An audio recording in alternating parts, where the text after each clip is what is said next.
Hola, soy Patricio Velasco, soy docente en el Instituto de Sociología de la Universidad Católica y soy investigador en Derechos Digitales, una organización de la sociedad civil basada en Santiago de Chile. La práctica de los K-popers es básicamente saturar las redes, ¿no? Y esa práctica, y es bien interesante, ¿cierto? Porque en el fondo tienen un conocimiento muy de hábito, y hago el énfasis en eso, de hábito, de práctica, porque no es un conocimiento natural, nadie sabe conociendo cómo se comporta el algoritmo de las redes, ¿ya?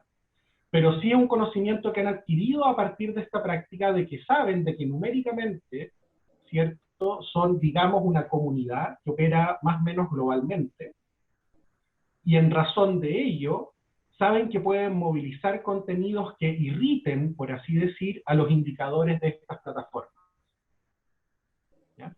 Entonces yo diría que hay un conocimiento de una capacidad. Otra cosa es cuál es el sentido final respecto del cual esa capacidad puede orientarse.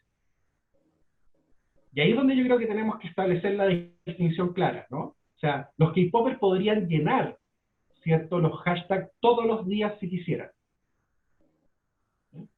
Perfectamente. El asunto es con qué quieren llenarlo y cuándo quieren llenarlo. Lo interesante de eso es que la respuesta a esas preguntas no te las puede otorgar un líder o lideresa, ¿no? No hay una persona que le diga a los K-popers del mundo unidos, ¿ya? No cae la metáfora marxista en este sentido, ¿ya? Sino que lo que opera más bien es la articulación de la red y la posición de la red respecto de ciertas cuestiones. Y luego, esa posición puede o no ganar tracción en la lógica de la plataforma.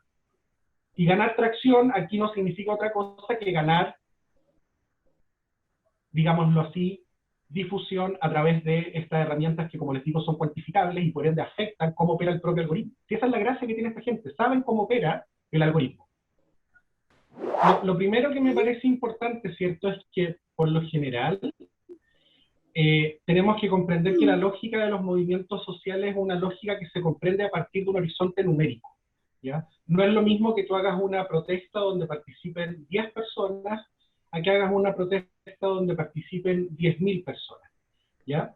Entonces, ¿qué es lo que primero me parece relevante destacar, ¿cierto? El horizonte numérico es relevante para evaluar este tipo de movimientos, pero no es suficiente.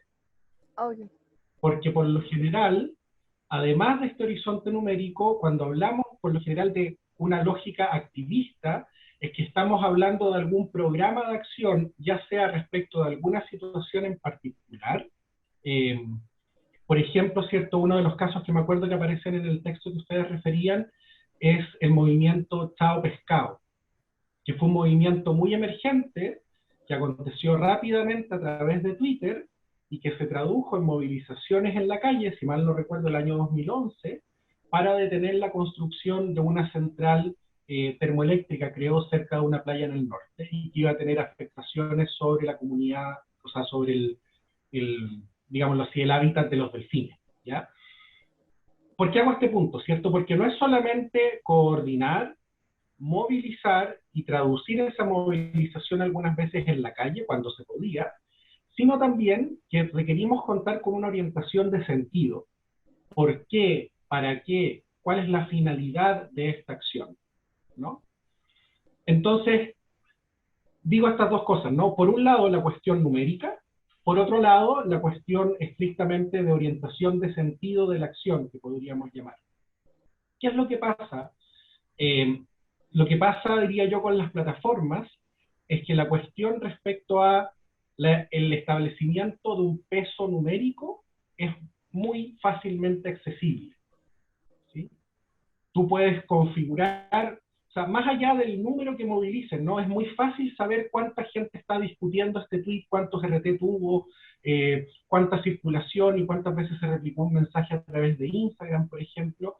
Eso las plataformas lo conciben en su propia operación, porque las plataformas de redes sociales operan en base a la capacidad de cuantificar los contenidos y la información de las personas que participamos de ellas.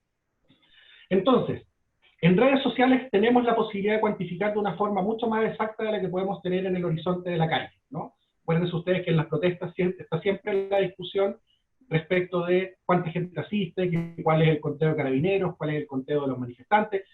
En las redes sociales, como operan bajo lógicas binarias, ese número lo tenemos, y por ende se pueden construir métricas y representaciones de cómo se configuran estas relaciones.